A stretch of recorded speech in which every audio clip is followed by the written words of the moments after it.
Je suis ravie de vous retrouver autour de ce temps et ce moment consacré au Seigneur et à sa parole. Et sans plus tarder, je vous invite à remettre ce temps entre les mains du Seigneur afin qu'il soit glorifié et exalté. Priez avec moi. Éternel Dieu Tout-Puissant, Dieu trois fois saint, nous te remettons ce temps et ce moment, Père, afin que tu en prennes le total contrôle, afin que toi seul sois glorifié au nom puissant de Jésus. S'il te plaît, Seigneur, veux-tu, Seigneur mon Dieu, toucher nos cœurs, afin que nous soyons instruits par ta parole de vérité, car tu dis que la parole de vérité, ta vérité nous affranchit, Seigneur. Seigneur mon Dieu, étends tes mains afin que tous ceux qui verront cette vidéo soient impactés, touchés par ce message et qu'ils viennent à toi, Seigneur mon Dieu.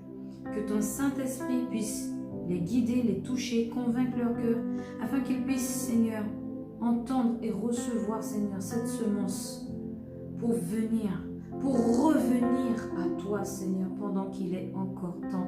Pendant que, Seigneur, il reste encore un petit peu de temps de la grâce, Seigneur mon Dieu. Que vraiment, Seigneur mon Dieu, tous ceux, Seigneur, qui demeurent encore au dehors, Seigneur, de ta bergerie, puissent venir à toi, tes brebis qui connaissent ta voix. Étends tes mains, Seigneur mon Dieu, car elles te cherchent.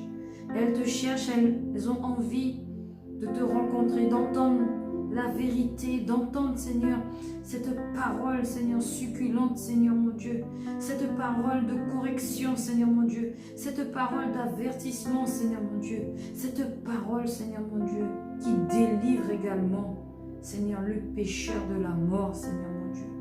Étends tes mains au nom puissant de Jésus et que tu puisses prendre le total contrôle, Seigneur mon Dieu, de ma bouche, que moi-même je sois totalement effacé, Seigneur. Que vraiment toi seul soit prêché, révélé, Seigneur. Car à toi toute l'honneur, la gloire et la louange. Au nom puissant de Jésus. Au nom puissant de Jésus, Père, nous te prions. Que ton Saint-Esprit agisse pour convaincre mon cœur. Amen. Alléluia, peuple de Dieu. Que le nom du Seigneur soit exalté et que l'Éternel des armées soit loué et adoré au nom de Jésus. Nous l'exaltons, nous le louons, nous l'aimons. Et chaque jour, il nous appelle. Il nous appelle à lui apporter notre adoration. Et notre adoration, c'est dans tous les domaines. Alléluia. Lorsque nous louons le Seigneur, lorsque nous le prions, lorsque nous lisons sa parole, lorsque nous consacrons du temps aux choses du Seigneur, c'est cela notre adoration. Lorsque nous faisons le bien autour de nous, lorsque nous demeurons dans l'obéissance, nous apportons notre adoration au Seigneur. Alléluia. Et aujourd'hui, le thème que nous allons développer est le suivant. Ta plus grande bataille. Alléluia. Sais-tu, bien-aimé, que ton ennemi numéro 1, ce n'est pas Satan? Alléluia. Eh oui, les chrétiens pensent souvent que lorsqu'il arrive à Jésus, il est capable de se confronter tout de suite au diable et de rentrer dans des combats spirituels, de rentrer dans toutes sortes d'œuvres et d'actions pour aller combattre l'ennemi, le méchant, le diable. Mais peuple de Dieu, sache une chose, un bébé ne peut pas combattre. Il faut d'abord qu'il grandisse et qu'il devienne un homme et qu'il reçoive l'instruction. Aussi, chrétiens, lorsque nous naissons de nouveau, nous devenons des bébés spirituels. Et nous avons beaucoup de choses à apprendre. Et là où nous pensons qu'il nous faut combattre le diable, tout de suite, au premier abord, à peine être sorti des eaux du baptême, eh bien non. Sachez-le, peuple de Dieu, que notre première bataille et notre plus grande bataille est contre nous-mêmes.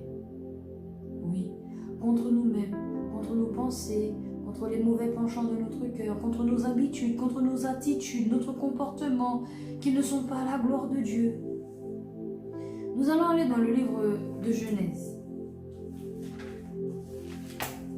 afin que le peuple de Dieu puisse comprendre que ce que Dieu a toujours voulu pour l'homme. Lorsque Dieu a créé l'homme et la femme, c'était pour une seule chose. Alléluia. Nous allons dans le livre de Genèse et ce sera Genèse chapitre 2 à partir du verset 15.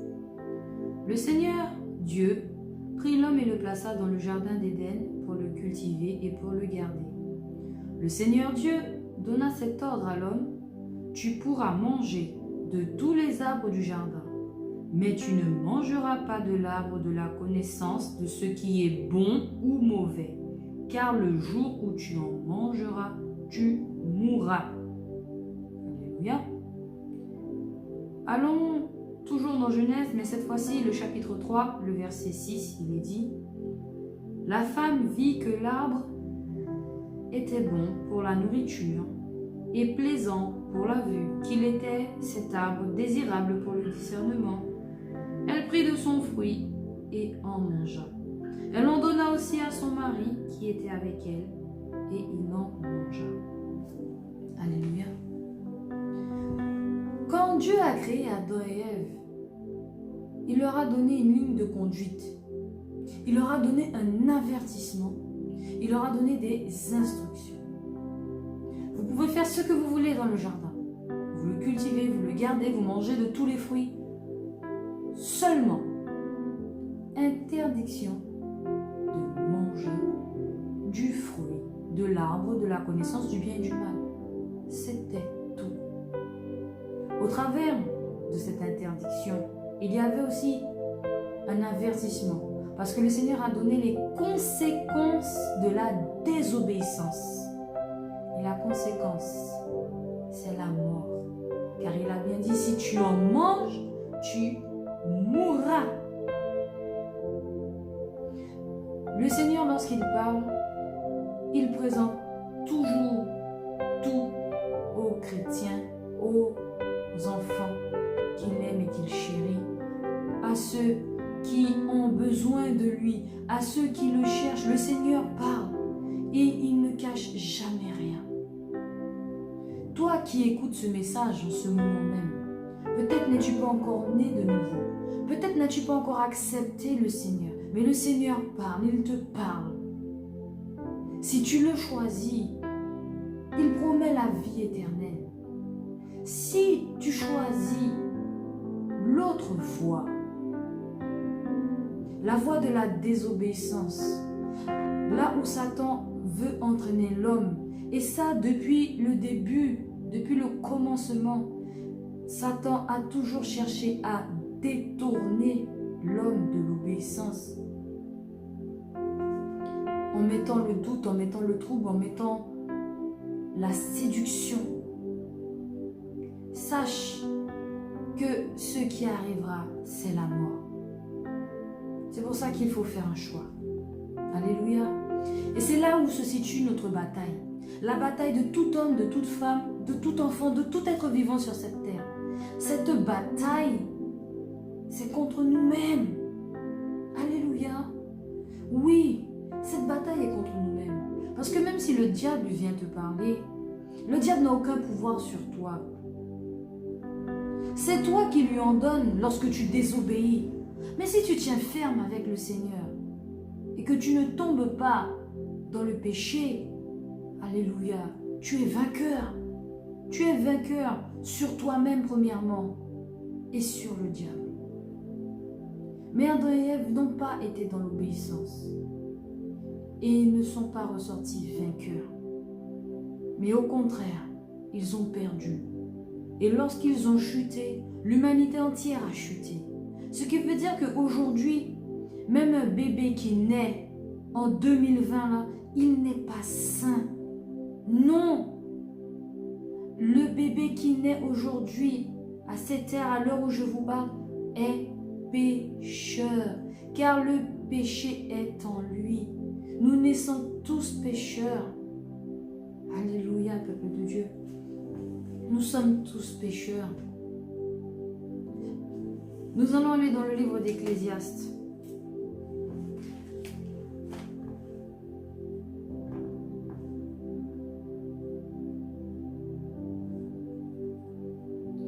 Ecclésiaste, le chapitre 7.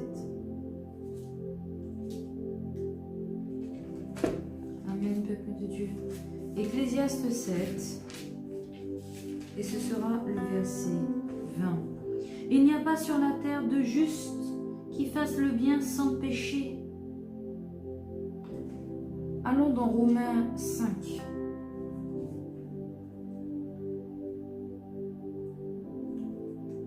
Romains 5.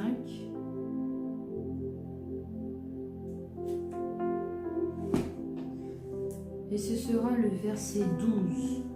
C'est pourquoi, de même que par un seul homme le péché est entré dans le monde, et par le péché la mort, et qu'ainsi la mort est passée à tous les humains, parce que tous ont péché. Par un seul homme, le péché est entré. Donc oui, lorsqu'un bébé naît, il naît pécheur.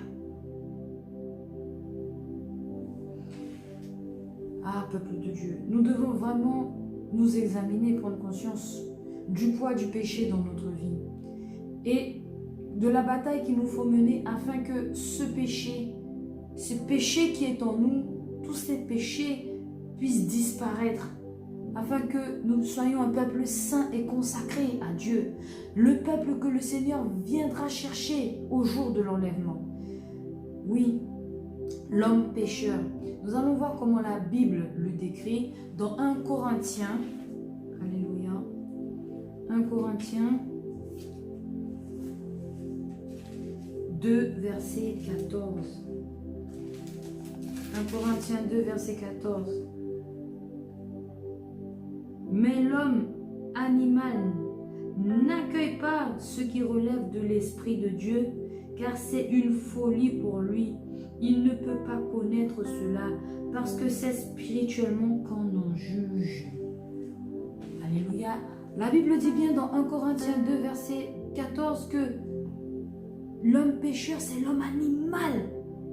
C'est l'homme charnel. L'homme charnel, c'est celui qui se laisse guider par sa chair, par ses désirs. Et ces désirs le conduisent toujours vers la mort. Regardez l'exemple de Ève dans le jardin. Elle a désiré, elle a eu du désir pour cet arbre. Elle a convoité le fruit de l'arbre de la connaissance du bien et du mal. Et c'est en écoutant son désir, cette convoitise, qu'elle est tombée. Elle a cédé, elle a écouté, elle a suivi. Et au lieu de rester ferme dans la parole de Dieu, ferme dans le commandement, le seul commandement que le Seigneur a donné, ils s'en sont détournés, que ce soit Adam ou Ève, et ils ont écouté la voix du diable, cette séduction, ce mensonge. Et c'est là que notre bataille se situe. Parce qu'il nous faut absolument être nés de nouveau. Nous ne pouvons pas et nous ne devons pas rester dans cette nature d'homme animal, d'homme charnel, d'homme qui suit les désirs de son cœur, ses envies, ses penchants, quitte à faire du mal aux autres, quitte à blesser les autres, quitte à tuer les autres. Non. Non. Nous devons absolument être nés de nouveau. Nous allons aller pour cela dans Jean 3, afin de comprendre que nous devons passer à une autre dimension, un autre stade. Jean 3, et ce sera le verset 5. Jésus lui répondit, « Amen, amen, je te le dis, si quelqu'un ne naît pas d'eau et d'esprit, il ne peut entrer dans le royaume de Dieu. Ce qui est né de la chair est chair, ce qui est né de l'esprit est esprit. Ne t'étonne pas que je t'ai dit, il faut que vous naissiez de nouveau d'en haut. » Alléluia, peuple de Dieu. Il faut absolument naître de nouveau. Nous devons naître d'eau et d'esprit. Nous devons rentrer dans cette démarche de séparation, de sanctification, en passant par les eaux du baptême, dans la repentance et en recevant le Saint-Esprit, afin que le Saint-Esprit puisse nous guider. L'homme charnel, l'homme animal, c'est l'homme qui n'aime pas Dieu, c'est l'homme qui est désobéissant, c'est l'homme qui, lorsque les choses de Dieu se présentent à lui, il les refuse, il les méprise, il les dénie et il blasphème. C'est ce que nous étions, bon nombre d'entre nous. Oui, nous, lorsqu'on nous présentait la repentance, lorsqu'on nous présentait la bonne nouvelle, on prenait cela à la légère. Mais aujourd'hui, à l'heure où je vous parle, peuple de Dieu, à l'heure où nous voyons que notre génération voit des changements terribles avec tout ce qui se passe, nous devons vraiment revoir notre marche chrétienne et nous devons vraiment revoir notre vie. Nous devons réformer nos voies, tout simplement. Nous devons réformer nos voies. Avec ce qui se passe, nous devons nous examiner notre vie et voir, est-ce qu'elle a un sens? Parce que Dieu viendra chercher son épouse. Si aujourd'hui il nous fait la grâce d'être là, c'est qu'il nous laisse encore une chance de pouvoir revenir à lui, de pouvoir naître de nouveau, naître d'en haut, naître d'esprit. Si nous revenons, peuple de Dieu, dans le livre de 1 Corinthiens 2, verset 14.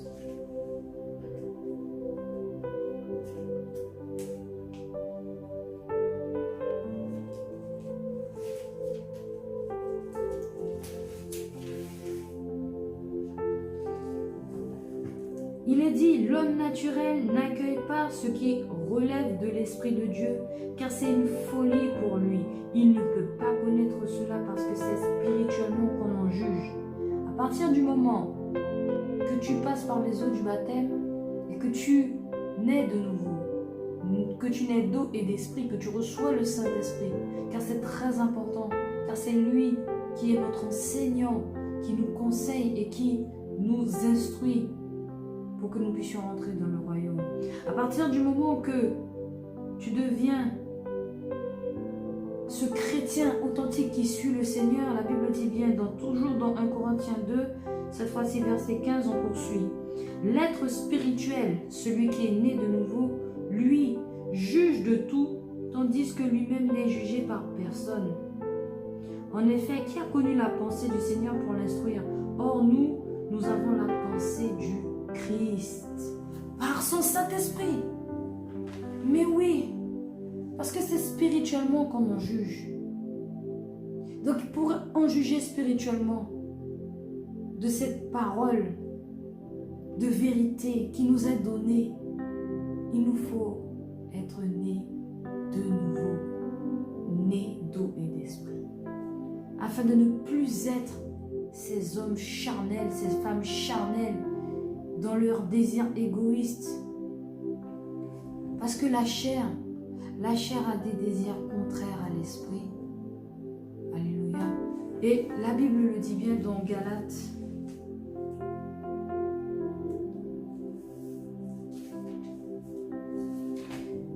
Galates, peuple de Dieu.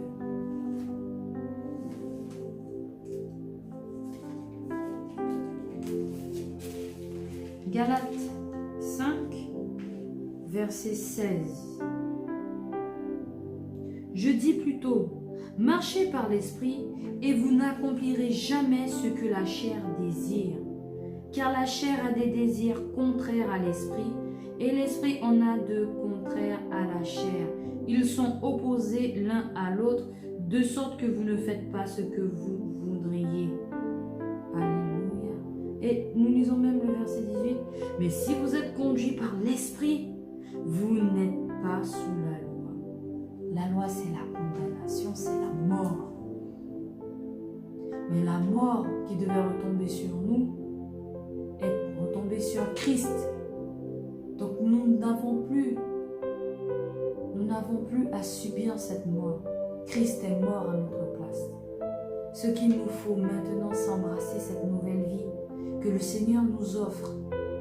À cause de son sacrifice, nous ne devons absolument pas mépriser cette nouvelle vie qui nous est donnée en demeurant toujours dans une nature d'homme charnel et égoïste qui refuse la parole de Dieu et qui s'oppose à Dieu et qui est dans la désobéissance. Jésus est venu sur terre et nous a transmis cet héritage. Un patrimoine nouveau qui est un patrimoine spirituel bien plus supérieur que ce que nous avons reçu d'Adam et Ève, qui est un patrimoine de péché et de mort, un patrimoine charnel. Aujourd'hui, nous, en tant qu'enfants de Dieu nés de nouveau, nous avons reçu un patrimoine spirituel et nous devons prendre possession de ce patrimoine, embrasser cette nouvelle vie et commencer aujourd'hui sur cette terre à manifester l'homme né de nouveau. Et c'est cela qu'on appelle réformer nos voies. C'est-à-dire qu'avant, tu ne marchais pas dans la sanctification.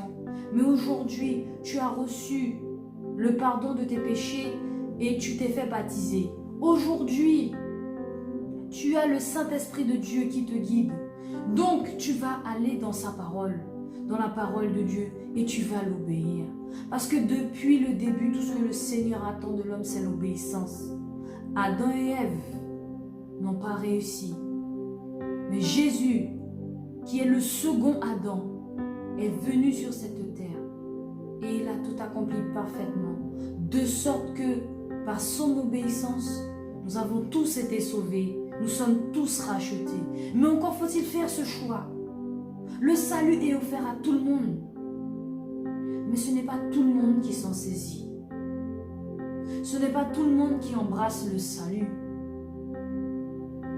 Ce n'est pas tout le monde qui prend conscience de l'exploit, du sacrifice, comment puis-je le dire, peuple de Dieu, de cette œuvre merveilleuse et magnifique qui a été accomplie à la croix de Golgotha pour nous. Nous ne prenons pas assez conscience de cela. Nous devons absolument aller dans les Écritures. Nous devons vraiment plonger, nous immerger, imaginer même, afin que nous puissions ressentir tout l'amour de Dieu qui se dégage dans sa parole.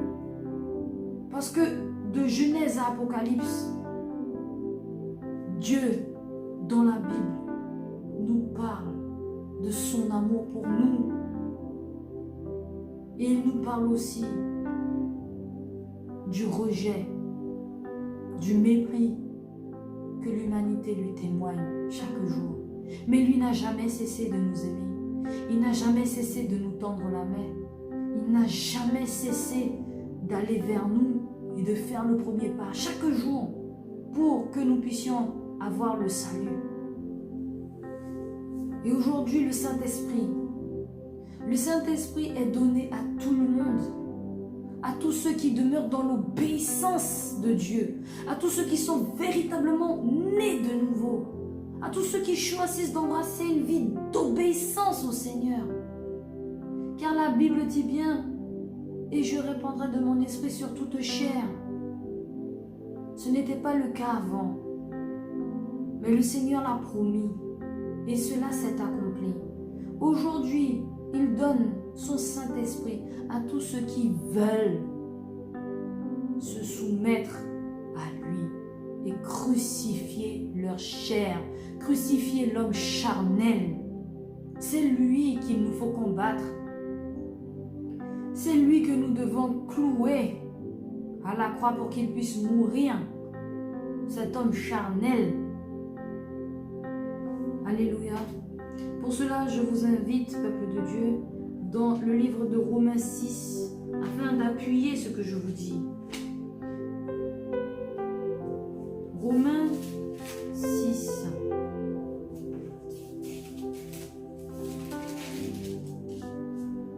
Romains 6, à partir du verset 6.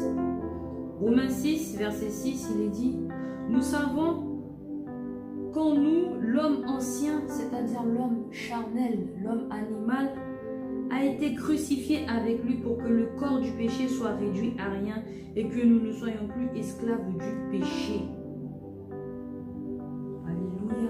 Et je vous invite dans le livre de Galates 5.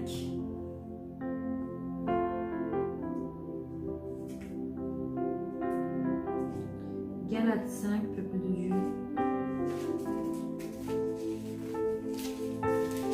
Et ce sera le verset 24. Il est dit: mais ceux qui appartiennent à Jésus-Christ ont crucifié la chair avec ses passions et ses désirs. Alléluia. Ceux qui appartiennent à Jésus-Christ ont crucifié la chair avec ses passions et ses désirs. En d'autres termes, crucifier ta chair, l'homme charnel, l'homme animal, c'est la soumission à la volonté de Dieu. Tout simplement. La définition de la crucifixion de la chair, c'est l'obéissance à la volonté de Dieu. Parce que comme nous l'avons lu précédemment, les désirs de l'esprit et les désirs de la chair sont contraires. Et si nous sommes réellement nés de nouveau, nous accomplirons les désirs de l'esprit. C'est là que se situe ta bataille. Le péché qui est dans ta vie, tu dois le combattre à cause de l'esprit qui vit en toi, à cause de la parole de vérité qui affranchit. Tu as toutes les armes pour pouvoir combattre le péché qui est dans ta vie et en sortir vainqueur. Ton combat se trouve ici et maintenant. Je ne sais pas quel est le péché qui en ce moment dans ta vie t'empêche d'aller vers le Père, t'empêche d'embrasser la sanctification, d'embrasser le salut, de marcher dans cette vie droite d'obéissance. Mais je te dis une chose, aujourd'hui maintenant, si tu te lèves et que tu prends position fermement et clairement, que tu décides aujourd'hui de marcher dans les voies du Seigneur, que tu décides aujourd'hui de changer de vie, que tu décides aujourd'hui de marcher dans la sanctification, que tu décides aujourd'hui de mener une vie de justice dans la crainte du Seigneur, sache que tu devras combattre. Combattre tes penchants et tes habitudes d'avant. Tu devras boire une coupe. Je te le dis, tu devras boire une coupe amère. Parce que dans cette bataille, il y a des blessures. Il y a du brisement.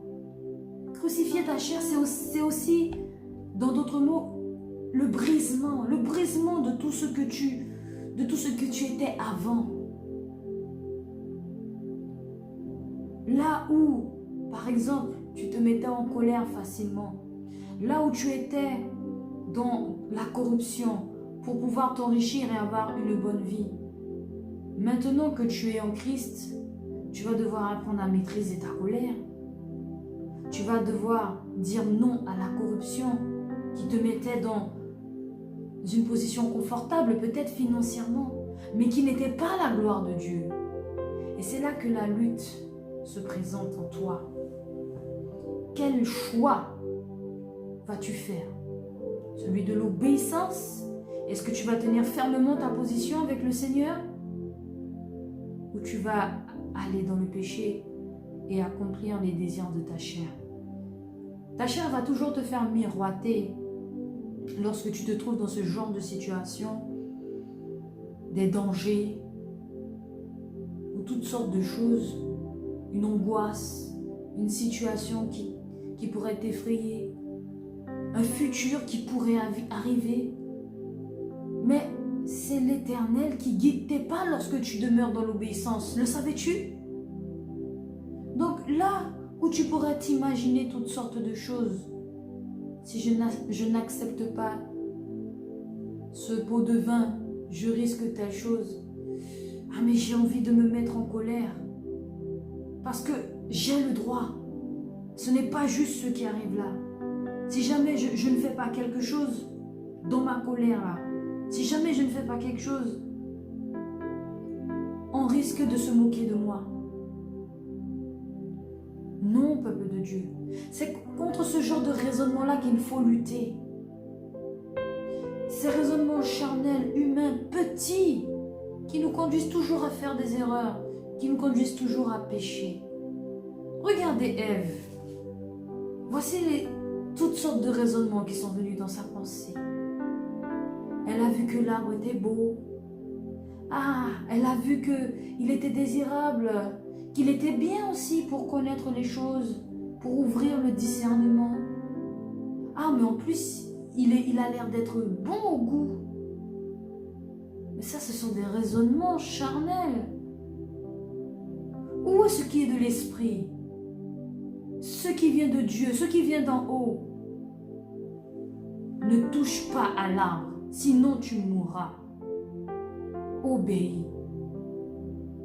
Mais voilà. Lorsque nous nous mettons à écouter nos désirs,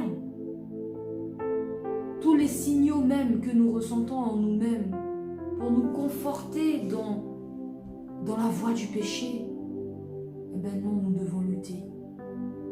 Même si ça fait mal, même si pendant un temps on traverse une tribulation, une souffrance, cela n'est que temporaire. Parce que la victoire se trouve au bout, peuple de Dieu. La victoire se trouve au bout. Et cette coupe amère de Dieu que nous devons boire, c'est aussi la coupe du rejet par la famille. Parce que tu auras peut-être décidé de te séparer de certaines personnes, membres de ta famille, qui font des choses qui ne sont pas la gloire de Dieu, qui sont dans la corruption, qui sont dans la magie, qui sont dans des choses vraiment terribles. Et toi, avec la connaissance de la parole de Dieu, tu sais que tu ne peux pas demeurer. Tu ne peux pas continuer à fréquenter de telles personnes, surtout si ces personnes ne veulent pas changer. Et tu risques d'être rejeté, non seulement par ta famille, mais des amis aussi. Parce que tu veux être saint. Il faut t'attendre à cela. C'est la coupe que le Seigneur nous demande de boire. La coupe du rejet au travail. Parce que tu ne rentres pas dans les habitudes du travail avec de la légèreté, avec du péché sexuel, avec des choses terribles, de la corruption ou autre, avec des gens qui blasphèment même contre Dieu. Lorsqu'on va t'inviter à manger pour la pause de midi, tu n'iras pas manger avec les collègues parce que tu sais que dans leur discussion, ce ne sera que immoralité, vulgarité. Et toi, tu te sépares parce que tu es saint. Il faut te préparer aussi à ce rejet-là. C'est cette coupe-là que nous devons boire. La coupe du rejet au travail. Et même lorsque tu t'habilles, on va trouver ton style d'habillement étrange. On va te trouver mis à part, séparé des choses de ce monde. On va te trouver extravagant. On va te trouver toutes sortes de noms parce que tu es différent. Tu es différent parce que tu veux être saint pour Dieu. Et tu dois tenir ferme, malgré le rejet de ta famille, malgré le rejet de tes amis, malgré le rejet au travail, malgré les moqueries lorsque tu t'habilles dans la sanctification. Même si on dit « Ah mais regarde, tu t'habilles comme une mamie », mais tu tiens ferme parce que tu es le temple du Saint-Esprit. Et tu sais comment le temple du Saint-Esprit doit s'habiller. Ce n'est pas en dévoilant les jambes et le buste. Non. Tu vas être rejeté. Et c'est normal. Tu devras boire de cette coupe. Tu risques peut-être même de perdre ton emploi. Parce que tu auras refusé de la corruption. Tu vas vivre des choses.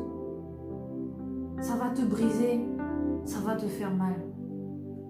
Mais Jésus lui-même nous l'a dit et nous a avertis qu'il nous faut nous charger de notre croix et le suivre. Et la croix, elle a un poids. Mais il a dit, prenez mon joug, il est léger. Donnez-moi votre joug et prenez mon joug, il est léger. Il a aussi dit qu'il sera avec nous jusqu'à la fin. Il a aussi dit que le monde l'a rejeté et que si nous sommes ses disciples, nous vivrons la même chose. Mais nous ne devons pas être inquiets parce que la vie du chrétien, ce n'est pas une vie triste. Parce que lorsque tu commenceras à marcher dans la victoire du Seigneur, tu verras que dans tous ces moments de tristesse, de tribulation, à la fin, il y a toujours le doux fruit de la justice.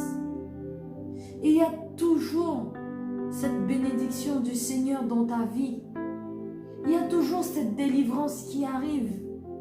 Il y a toujours cette joie que seul le Seigneur peut nous apporter lorsque notre cœur est triste. Parce qu'il l'a promis, il sera toujours avec nous.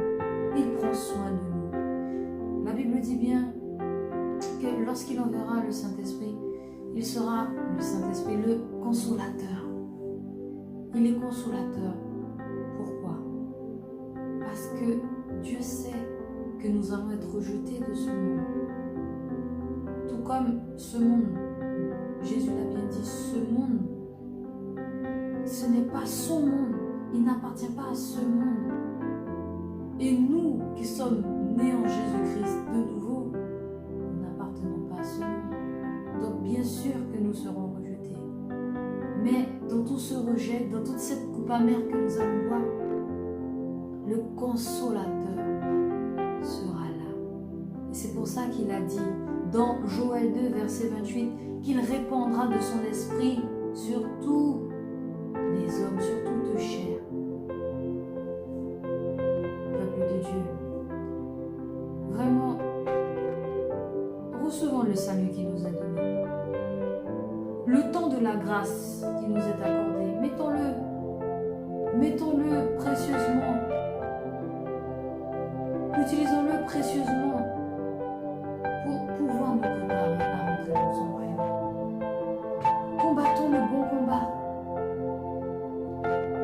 Ce combat contre nous-mêmes, ce combat contre ce péché que nous avons du mal à abandonner. Ça peut être la fornication, ça peut être le vol, ça peut être la drogue, ça peut être toutes sortes de choses.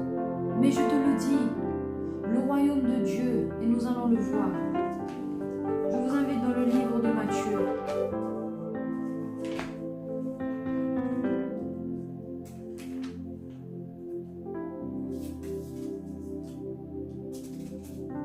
Matthieu 11. Matthieu 11, et ce sera le verset 12. Il est dit: depuis les jours de Jean le baptiseur jusqu'à présent, le royaume des cieux est soumis à la violence, et ce sont les violents qui s'en emparent. Alléluia. Ce sont les violents qui s'emparent du royaume. Mais ce n'est pas violent entre nous, c'est violent contre soi. Alléluia, peuple de Dieu. Le peuple de Dieu doit savoir qu'il est un peuple vainqueur. Le peuple de Dieu est un peuple vainqueur. Car Jésus-Christ a vaincu le péché. Il a vaincu le monde. Il a vaincu la mort. Il a vaincu Satan. Et si nous sommes nés de nouveau en Jésus-Christ, toutes ces choses, nous les avons vaincues aussi. Manifeste ta victoire maintenant. Prends autorité maintenant. Positionne-toi en tant qu'enfant de Dieu, né de nouveau, enfant, né de l'Esprit de Dieu, né d'eau et d'esprit. Absolument. Manifeste cette autorité en utilisant le sang de Jésus. Car le sang de Jésus nous donne la victoire. Le peuple de Dieu ne doit jamais oublier les armes que le Seigneur lui a données. Non seulement nous avons le Saint-Esprit, mais nous avons le nom et le sang de Jésus. Qu'attendons-nous afin de prendre autorité contre nous-mêmes, contre les mauvaises pensées qui viennent, contre les mauvais sentiments? Refusons-les au nom puissant de Jésus. Proclamons le sang de Jésus afin qu'il nous lave et nous purifie, qu'il nous puisse nous purifier. Parce que le sang de Jésus lave l'homme pécheur de tous ses péchés. Et ainsi il devient saint. Et oui, qu'attendons-nous pour utiliser le sang de Jésus dans cette bataille contre nous-mêmes? Nous devons vraiment, nous ne devons pas oublier, nous sommes un peuple vainqueur à cause de Jésus-Christ. Nous devons vraiment nous saisir de cette victoire parce qu'il a été à la croix pour nous. Et il nous a montré l'exemple et le chemin. La victoire nous est offerte.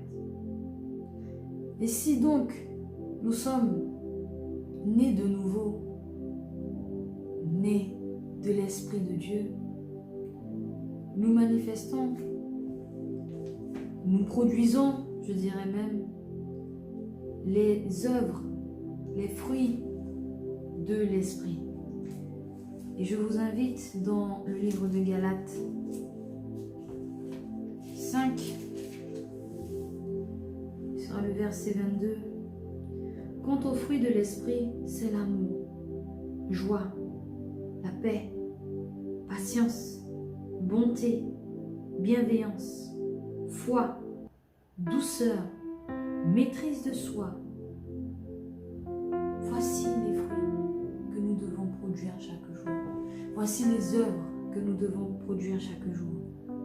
L'amour, la joie, la paix, la patience, la bonté, la bienveillance, la foi, la douceur, la maîtrise de soi.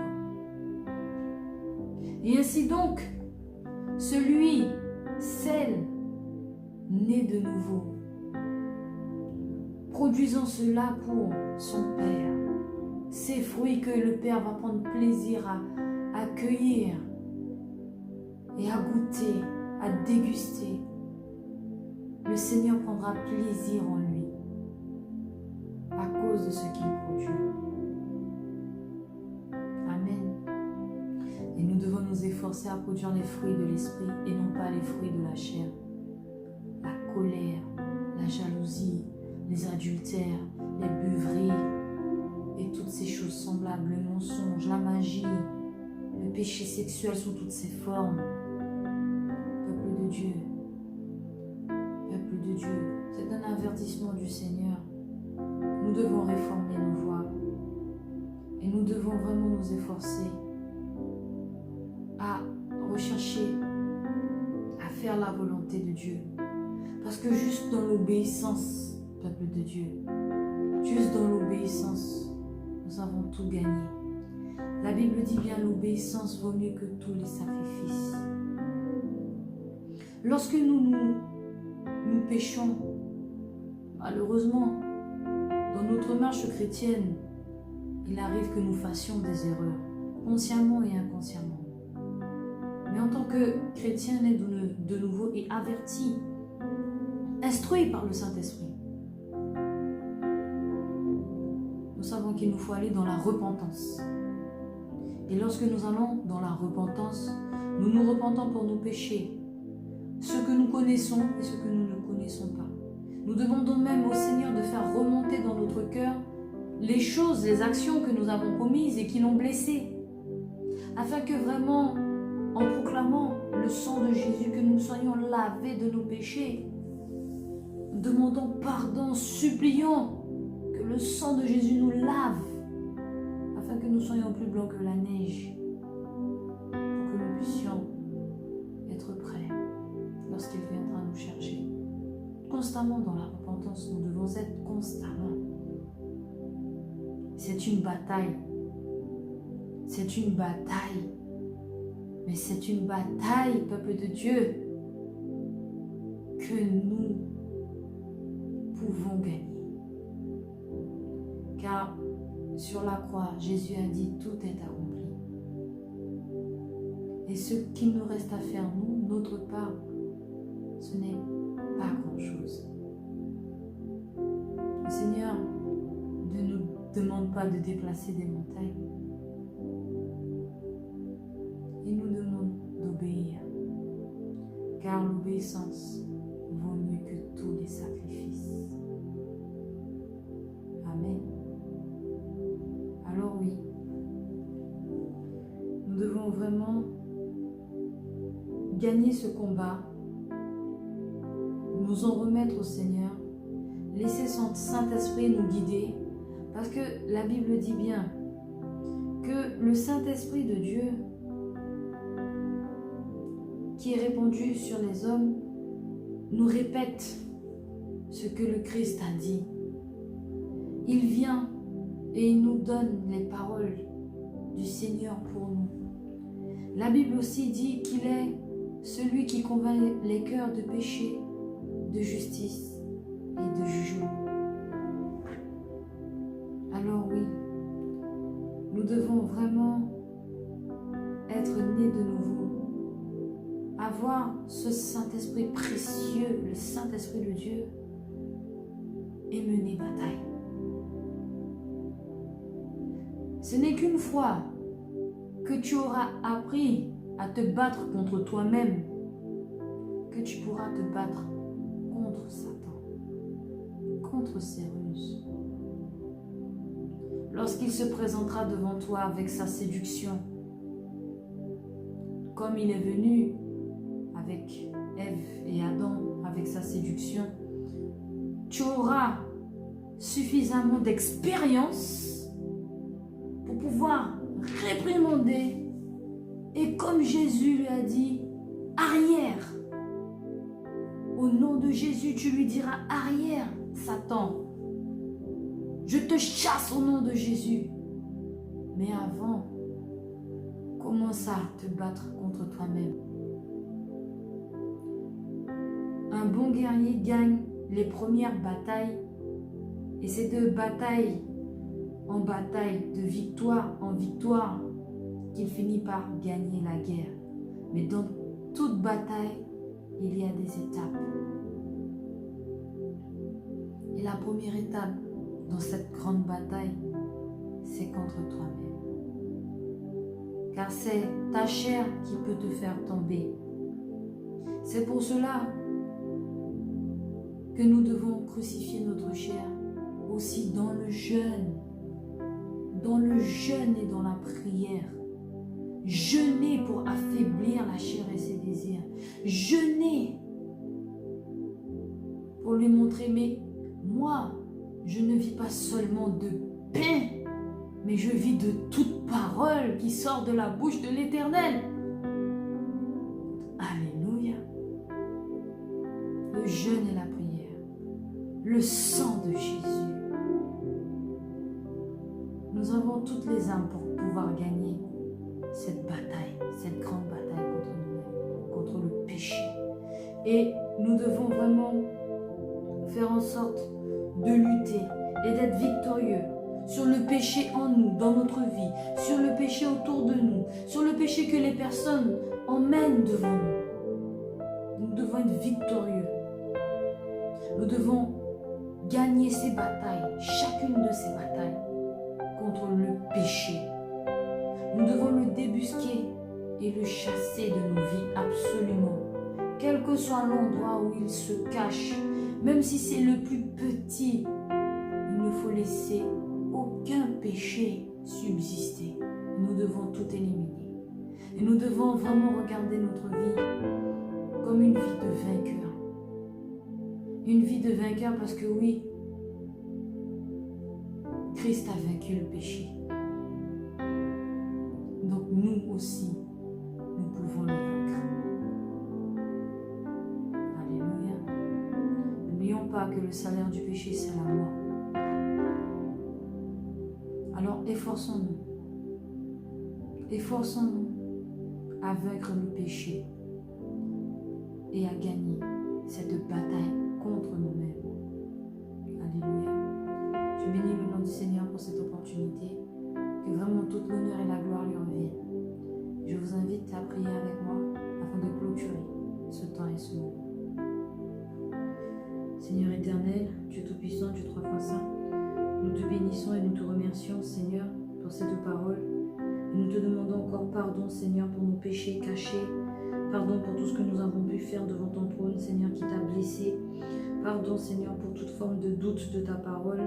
Pardon, Seigneur, pour ce peuple, Seigneur, pour toutes les personnes qui regardent cette vidéo, Seigneur mon Dieu. Pardon, Seigneur, pour ceux, Seigneur mon Dieu, qui rejettent, Seigneur mon Dieu. Pardon, Seigneur mon Dieu, pour ceux, Seigneur, qui méprisent, Seigneur mon Dieu. Que vraiment, Père éternel, tu puisses avoir pitié, Seigneur mon Dieu, de notre génération. Que tu puisses, Seigneur, toucher nos cœurs afin de convaincre nos cœurs par ton esprit de péché, de justice et de jugement. Que tu puisses nous convaincre, Seigneur mon Dieu, de cette vérité, Seigneur mon Dieu. Que tu puisses, Seigneur mon Dieu, nous conduire vers ton royaume, Seigneur mon Dieu. Que tu puisses nous guider dans la repentance, Seigneur mon Dieu, afin que nous puissions avoir cette vie saine, sainte pour toi, Seigneur mon Dieu.